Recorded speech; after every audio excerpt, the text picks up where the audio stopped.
Rebonsoir à tous et bienvenue sur les ondes de Chaîne Inter. C'est votre émission Chaîne Interculture et on vous accompagne jusqu'à 20h. Et tout de suite, la dernière chronique de Chaîne Interculture, Terre des Cultures.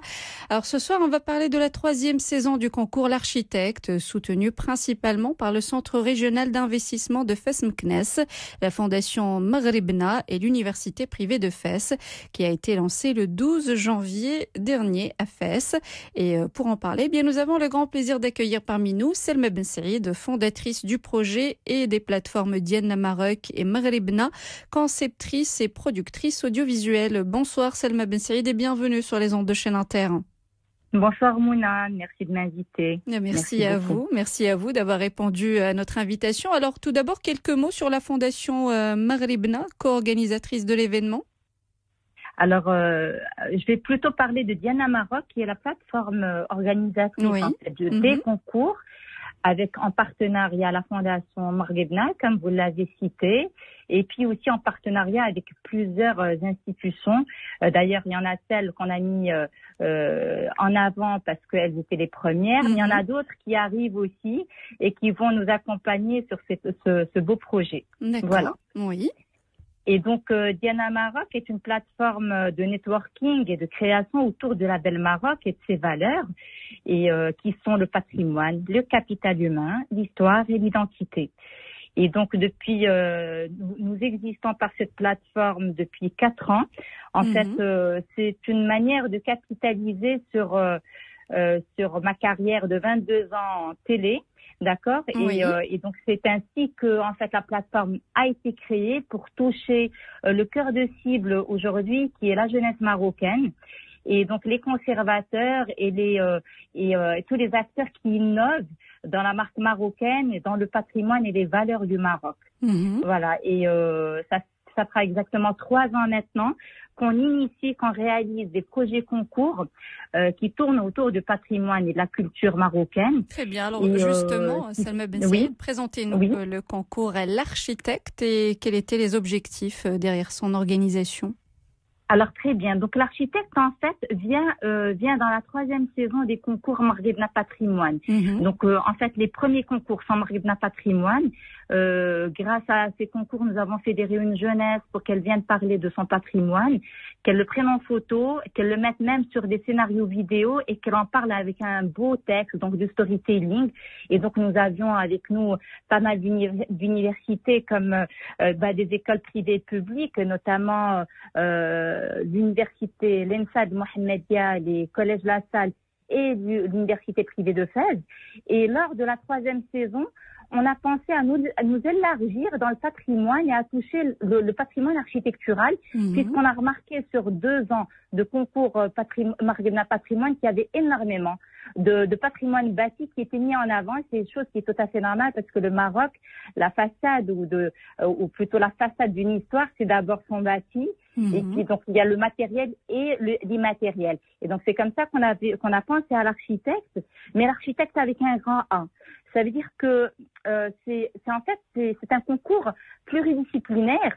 Qui est bien sûr qui est annoncé, qu'on a annoncé comme étant le concours collectif qui va réunir des idées innovantes en architecture et en patrimoine bâti.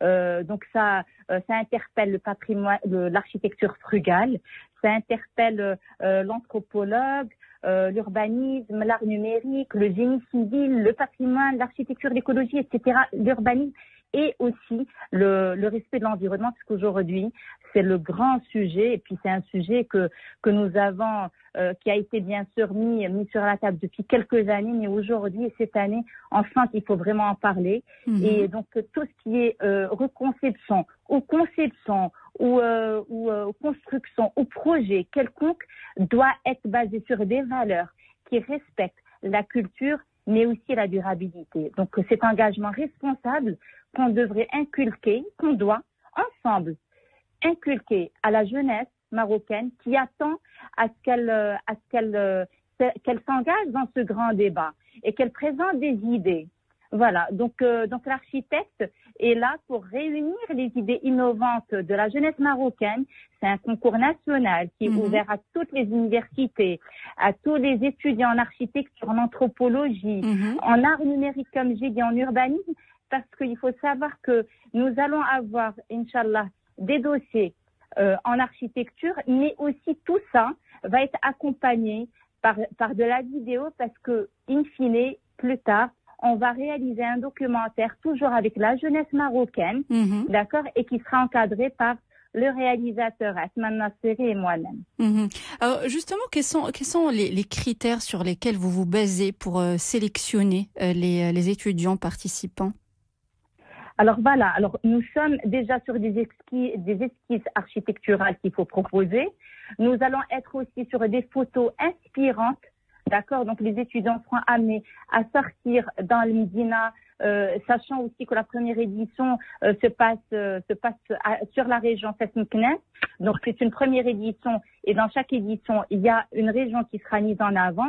Donc Fès Meknès a été choisi parce que c'est la première ville marocaine. Donc grâce à ça, on va interpeller encore l'histoire du Maroc et tout ce qui a été bâti il y a 13 siècles. Donc l'inspiration est très importante. Le storytelling avec la vidéo explicative, d'accord. Et pourquoi ce projet? Donc ce projet doit répondre bien sûr à ce qu'on a dit, aux solutions qui sont en relation avec l'environnement, avec l'urbanisme. Il faut que ça réponde aussi à une architecture minimaliste qui répond bien sûr à la culture de la région, d'accord, mais aussi à l'utilisation des matériaux locaux et de Sana al-Maghribi. On en parle très souvent. Donc cet artisan local qu'on doit remettre en avant parce qu'il est important de l'impliquer dans ces projets innovants. Et bien sûr, on va parler, il y aura aussi toutes les solutions qui sont en relation avec, qui répondent à l'anthropologie. Donc l'histoire de la culture, comme j'ai dit, et de la société. Donc c'est quand même, le dossier va être quand même assez riche, je dirais. Et nous allons avoir un comité aussi pluridisciplinaire qui va lui sélectionner donc de 60 dossiers parce que le concours est lancé. La dernière candidature, c'est pour ça que c'est bien de le rappeler aussi aux candidats qui nous écoutent, va s'arrêter le 1er mars, au 1er mars à minuit. D'accord, voilà. Donc ils ont encore 60, du temps. Il y a encore du temps, voilà, exactement. De 60 dossiers, donc la sélection sera faite sur que 6 dossiers. Il y aura que 6 dossiers, d'accord, qui seront retenus. Donc je rappelle encore que c'est des collectifs, ce sont des collectifs qui vont concourir à ce concours. Ce n'est pas une personne ou deux, c'est des collectifs qui réunissent des disciplines. Et puis voilà, donc de 6 dossiers, on va en tirer que 3. Donc les 3 meilleurs vont être sélectionnés par un jury qui est notamment, c'est un jury quand même de renom, où il y aura le docteur Rachid Yazani avec nous, docteur Fouad Laagui, et 2 autres personnes qu'on attend à ce qu'ils nous confirment leur présence, comme ça sera en septembre. Donc voilà, grosso modo, un peu le concours. Et ces 3 candidats, ces 3 finalistes vont recevoir les prix Rachid Yazani. Et voilà. Quels sont ces prix? Ce sont des chèques cadeaux. Ce sont des chèques cadeaux. Très bien, donc c'est intéressant, surtout pour les étudiants. C'est intéressant. Eh ben voilà, tout est dit. Exactement. Alors comme vous l'avez évoqué, il y a un projet, le projet L'architecte connaît l'inclusion d'une série documentaire, notamment les architectes marocains de demain, dirigé par le réalisateur Atman Nasseri et dont vous êtes la productrice. Alors pouvez-vous déjà nous parler quelques mots sur le réalisateur Atman Nasseri et nous parler de cette série documentaire? Bien sûr, Atman Nasseri, je pense que les gens du documentaire le connaissent si fort bien. Donc c'est un jeune Marocain qui est très engagé dans le documentaire et dans le film aussi. Il est même producteur et donc c'est quelqu'un qui a su mettre en avant sur des thèmes documentaires l'histoire, le patrimoine du Maroc. Notamment, il a fait pour le Oula. Il avait réalisé un documentaire qui touchait aux costumes et aux bijoux marocains. D'accord. Voilà, entre autres. Maintenant, ce qu'il faut savoir, c'est que les personnes qui sont impliquées et qui nous rejoignent sur cette belle aventure sont des gens très, très, très amoureux et passionnés du patrimoine et de l'histoire du Maroc. C'est des gens très, très impliqués aussi dans la transmission, parce qu'aujourd'hui, on parle, et la plateforme Diana Maroc par le pôle culture et innovation, en fait, s'engage particulièrement dans cette transmission. Nous, on se dit que, voilà, nous avons un savoir à partager avec la jeunesse, donc c'est un devoir. Mais c'est un devoir qui se fait dans la passion aussi de la transmission, de faire connaître certaines choses, d'apprendre certaines choses et d'apprendre en fait de manière collective. Il y a un échange qui se fait, il y a beaucoup de connexions qui se font avec la jeunesse marocaine qui, elle, nous, on la voit comme étant ces jeunes, des bâtisseurs du Maroc d'aujourd'hui et de demain. Donc, c'est pour ça que on suit en partie le cursus de ces étudiants, de ce qu'ils font, et on les implique dans des projets réels et concrets. Par les projets qu'on initie de la plateforme Diana Maroc, avec bien sûr les partenaires qui viennent appuyer le concours. Et donc, Atman Nassiri, quand je lui ai parlé du projet, il l'a accueilli à bras ouverts, donc il nous a rejoints et ça a commencé depuis un peu avant le 12 janvier, puisqu'il fallait échanger, il fallait mettre un premier draft par rapport au documentaire. Et aujourd'hui, ça va faire une semaine déjà qu'on a briefé l'équipe de cette jeunesse documentaire, parce que c'est des jeunes principalement qui vont travailler sur le documentaire, depuis la rédaction jusqu'au tournage, donc tournage, écriture, rédaction, diffusion aussi, promotion du documentaire.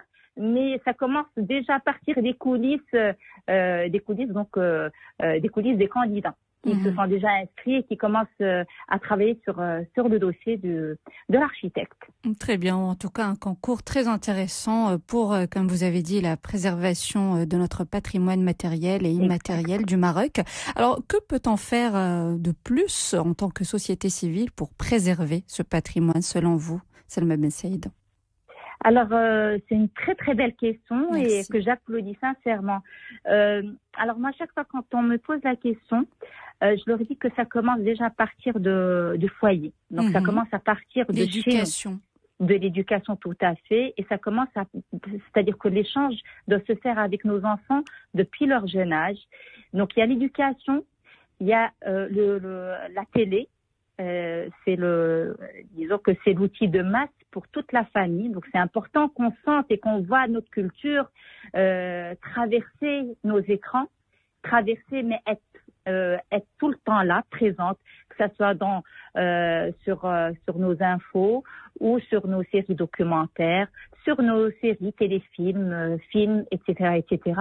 Et puis, on a besoin encore plus de rencontres et d'échanges avec les conservateurs de ce patrimoine et d'art, quitte même à faire quelques formats très courts. Moi, je me rappelle les formats courts que nous avons initiés déjà de la maison de production, là où j'avais étoffé toute la production télé, remonte à il y a 20 ans. Donc, les formats courts qui sont tout le temps répétitifs et qui sont là, qui sont présents pour interpeller de manière légère. C'est ce qu'on voit aujourd'hui sur les réseaux, mais sauf que les réseaux, malheureusement, n'apportent pas tout le bien qu'on souhaiterait avoir chez nous, dans nos foyers ou dans nos espaces de vie. Donc la télé est très importante, et puis l'université, et puis même en extérieur, quand on est là, on parle, et il faudrait qu'on ait cet élan, cet élan collectif de rappeler qui nous sommes. Notre identité, c'est notre patrimoine bâti, matériel ou immatériel. C'est notre façon de faire les choses. C'est dans l'entrepreneuriat. Pourquoi nous on fait ça? Parce que en fait, on voudrait initier la jeunesse marocaine à penser projet, mais dans ces valeurs qui sont très très importantes, qui sont la culture et le patrimoine et l'identité marocaine et l'histoire aussi. Il faut qu'on revienne en fait sur tout ce qui a été construit et lancé par nos ancêtres. Quand on voit on revient à l'architecture. quand on revient juste, quand on voit un petit peu le Médina de Fès ou les autres Médinettes, ben c'est juste extraordinaire. Ce sont des cas d'école sur lesquels on devrait quand même se baser pour apprendre à garder cette base et à innover en fait sur cette base. Je ne parle pas de moderniser, je parle d'innover, c'est-à-dire garder la souche telle que, garder une identité qu'il ne faut pas toucher, mais voilà, la rendre plus vivante, l'identité de nos bâtiments, par exemple. Et nous avons des patrimoines à ne pas toucher. On ne casse rien, plutôt restaurer, d'accord, réhabiliter. Et ça se fait en communauté, avec la société. Une prise de conscience qui doit être faite de manière récurrente, toujours. Voilà. Comme j'ai dit, dans nos foyers, nos médias sont très très importants. Nous avons tous un rôle à jouer, qui est de valoriser, de transmettre et de protéger ce patrimoine que d'autres nous envient. Absolument, absolument, Salma Ben Saïd, merci infiniment. Alors, en tant que fondatrice des plateformes Diana Maroc et Maghribna, est-ce qu'il y a d'autres projets similaires prévus pour cette année 2024 ? Alors, il s'agit encore de rafraîchir et de continuer à alimenter Diana Maroc et Maghribna.org. Alors, je voudrais juste signaler et remercier tous les universitaires et les candidats qui ont travaillé dans le contenu de Maghribna.org.